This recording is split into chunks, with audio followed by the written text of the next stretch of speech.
Ngasidagi haukiba Lok Sabha amadi Rajya Sabha Animakki Meefam Hangchit Yumshakeisha Numitki ayuk pung 13 Faoba Yeiothokkhre. Ngasi ayuki pung 13 tabadagi haukiba House Animakki Meefamda Opposition Parties singi maikaidagi Manipurgi Irang amadi Adani Group da senja thumja tawbagi matangda wafam pukhalaktuna House Animakta Charangnaba Thokki.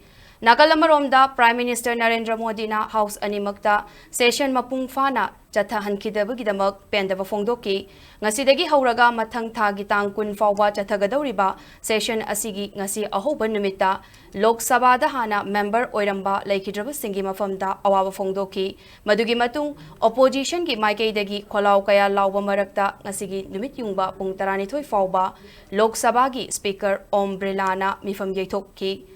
Ngasigi Meefam pangthok trungay mang oinana paungmi singda wangang kibada Prime Minister Narendra Modi na Parliament ki proceeding mapung fana chathahanabagidamag India block pu yaningdaba fongdoki.